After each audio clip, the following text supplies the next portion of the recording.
Love your neighbor as you love yourself. Treat others as you need to be treated.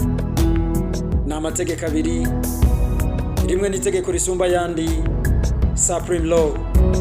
Irindi ni itegeko ry'inzahabu, golden rule.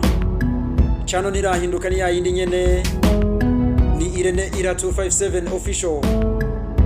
Uyu munsi muri daily IQ canke muri daily inspirational quotes turaza kuvuga kuri ayo mategeko abiri.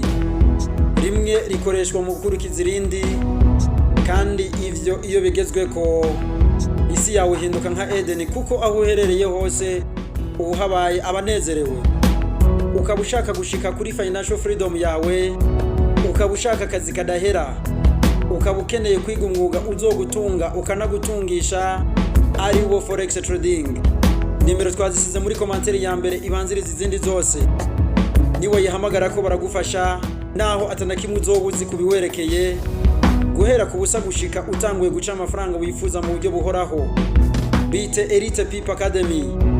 Twagiye n'ikiganiro cy'uno munsi, love your neighbor as you love yourself. Kunda mugenzi wawe nkuko wikunda. Iryo ni ryo tegeko risumba yandi yose yigeze kubaho mu isi y'ibigaragara. Treat others in the same way you need to be treated. That is the golden rule. Ni itegeko ry'inzahabu, rizimvye nk'inzahabu, rikayangana nkayo, rinakoreshwa mu gushira mu ngiro ryarindi risumba yandi, ari ryo supreme law. Nta kundi kuntu ushobora gukunda mugenzi wawe nkuko wikunda, atari ukwifuza kumukorera bijya nawe wifuza ko ukoregwa.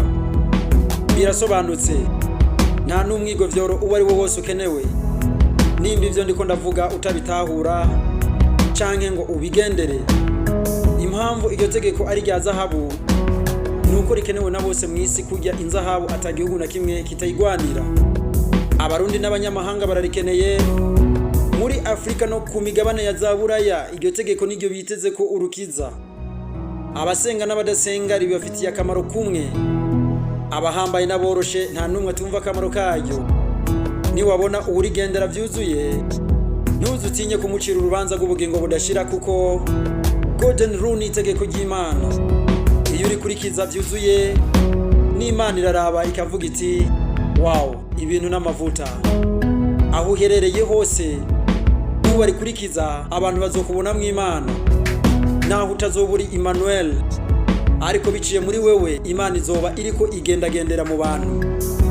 Mu rugo uzobatega amatwi nkuko nawe wifuza ko bagutega amatwi iyo ufise ico bashikiriza. Uzoza urihutira gusaba imbabazi mu gihe wakosheje nkuko nawe wifuza ko abagukoshereje bazigusaba. Uzishimira intsinzi z'abagenzi nkuko nawe wifuza ko abandi bishimira intambwe wateye. Mu kazi uzoha agaciro ivyo abandi bakora neza mbere no kugurusha, nkuko nawe wifuza ko abandi baha agaciro ivyo wagezeko canke ivyo wakoze neza. Kuri ako kazi nyene uzoshika ku gihe nkuko nawe utifuza abakwicira umwanya. Uzosangiza ubumenyi ufise bw'ingene akazi gakogwa kuri bashasha, kugira ngo ntibaze bagogwe n'ivyakugoye igihe wari ukiri mushasha ukeneye ukwitaho ngo akwerekere. Remember, you are not in any competition. Nta higanwa na rimwe urimwo nabo mukorana. Everyone is fulfilling his life duty. No one is ahead or behind. Muri buno buzima nta wasize abandi, nta n'uburi inyuma y'abandi. Umwe wese ari unique, arihariye ku giti ciwe. Nta mpamvu nimwe wotanga yo gushimishwa nuko umukozi mugenza wawe bamukase umushahara canke bamwirukanye, kandi yononye ibintu wewe waruzi neza yuko wari gushobora kumukebura bikabogogwa mbere y'igihe. Ineza yitugu yindi kandi kidahura n'imisozi. Terera ivyo kurya vyawe ku mazi, uzosura kubibona haheze igihe kirekire.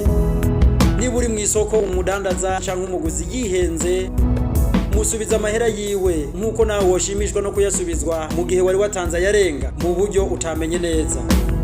Nta muhinga wisabaho, ntumufate nk'ikijuju, kuko nawe vyogushikira. Ntukagombe kunguka ku bantu murengera, kuko nawe ntunezezwa iyo bariko barabigukorera, kuko nawe ntunezerezwa niyo bariko barakwiba. Ta imyanda aho yagenewe, dustbin zirahari, nkuko nawe utokwifuza abaza kurunda imyanda ku rugo rwawe. Public spaces have to be respected too. Mwibarabara reka kwinzira ushaka kukudubura, kuko nawe iyo uri kurihuta uba ushaka ukwitwara ko muri ubwo buryo. Fasha abakeneye ubufasha utarinze kubacurira, kuko nawe uri mu kibazo utabushaka ukuzimurira. Ubaha imyizerere y'abandi nkuko nawe udashaka abakubangamira ngo nuko wemera ibi na biriya. Ntugahatiriza abantu kukugurana amahera nkuko nawe uba ukeneye umwidegemvyo mu by'ubutunzi, uba ukeneye kwisanzura. Niba ufise ideni ririhe ku gihe, kuko nawe uba ushaka ibimeze bityo kuba waguranye amafaranga. Icyo udashaka ko bakugirira ntukakigirira abandi, icyo udashaka ko bagukorera ntukagikorera abandi. Kunda mugenzi wawe nkuko wikunda. Mugenzi wawe nujya muntu nyene ari mu bibazo, kuko muri bamwe. Nikimenyamenya buca kabiri nawe ivyo vyago bikagushikira. Abahinga bavuga ko umugabo n'ivyago bigendana, kandi ko isi idasakaye, ahubwo ko isi iguma izunguruka. Isi irazunguruka, ivyo no kubimenya nawe wonyagirwa. So treat your neighbor as you need to be treated. Be the reason someone smile, be the reason someone feel loved and believes in the goodness in the people. Tuma hari umwenyura ku bwawe, uba impamvu ituma hari uwiyumvira ko agikunzwe, uba impamvu yotuma hari uwizera ko abeza bagihari mu isi. Kindness is an expression of a happy heart. Ubugwaneza ni imvugo y'umutima unezerewe. No act of kindness, no matter how small, is ever wasted. Nta gikorwa cy'ubugwaneza uko coba cabaye gito kose kigeze kigendera ubusa igihe cakogwa. Kindness is free to give but priceless to receive. Kugira ubugwaneza nta kiguzi bisaba, ariko ni wabugirirwa ntaco uzobunganya naco. Namba no majambo wayakunze, nizera ko n'ikindi kiganiro uzogikunda kurushaho. Ntiwibagire gukora subscribe. I love you. See you until next time.